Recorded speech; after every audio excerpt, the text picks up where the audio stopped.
Look at this iPhone. Now look at this one. Do you see the difference between these two phones? What is happening to Apple is truly shocking, and I really think that iPhones might just stop existing. In this video, I'm going to explain why I really think that iPhones are getting worse and worse every single year, and how it is approaching a point where there's no coming back. Please like and subscribe, and let's continue. Why are iPhones getting worse every year? To understand why, we first need a little bit of history. Steve Jobs, the person that created iPhones, in 2007. When Steve Jobs was still alive, he re-evolutionized the phone industry. Every release added major features that pushed the boundaries of what phones can do. He shaped iPhones into something amazing. I mean, look at the iPhone 1. Compared to other phones at the time, the difference is night and day.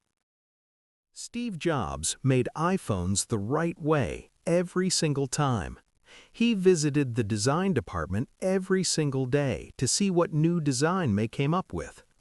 At the time, Apple was a dying company, and so many people told him to give up on the phone industry and move into software. Even his own friend told him this. The software industry was very popular in 2007. But Steve Jobs didn't listen and decided to continue to try and save Apple. That's when he released the iPhone 1. After that, Apple's market value rose every single new release. Until October 5, 2011, when Steve Jobs tragically lost his life to cancer. After the era of Steve Jobs, someone new took over Apple, Tim Cook. This change impacted Apple's innovation. Instead of every new iPhone pushing boundaries, every phone felt locked and acted identical, just a little bit more expensive. They improved the cameras for the presentations and a little bit of the phone itself.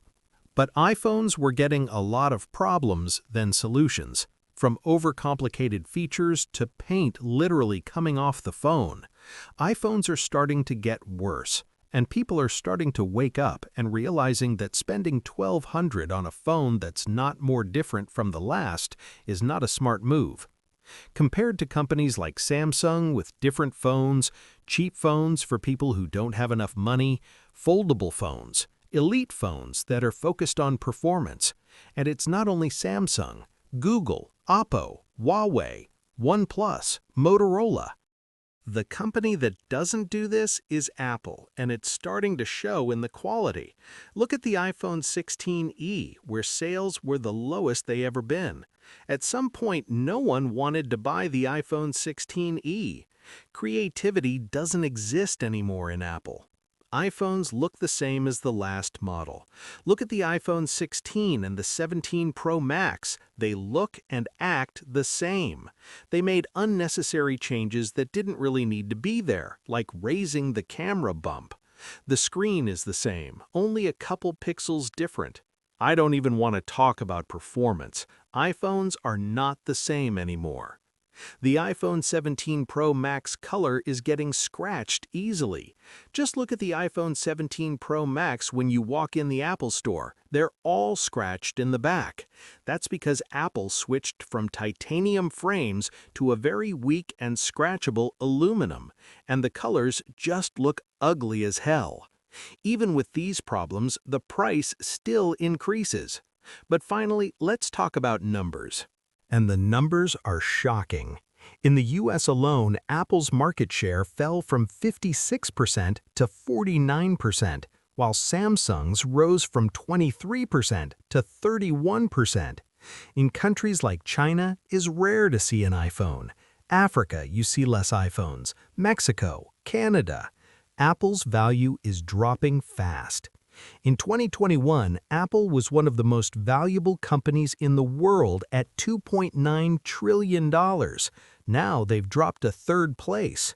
Another big problem is their world is changing. More people are starting to use AI. Apple is losing because of the lack of use of AI in iPhones.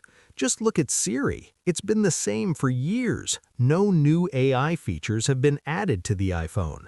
A study in 2017 shows that Siri only answered 62% of questions accurately. This is just one of the departments that have been affected by Steve Cooks in his quest to make investors happy. But it gets worse.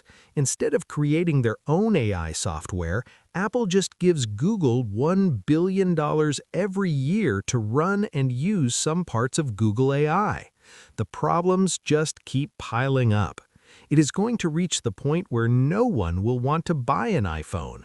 It is showing in the numbers, it is showing in the phones, and it is showing in the product they release. With all 100% honesty, I think it's going to be the end of Apple and iPhones as we know it. What can I say? Please like and subscribe. See you in 2026.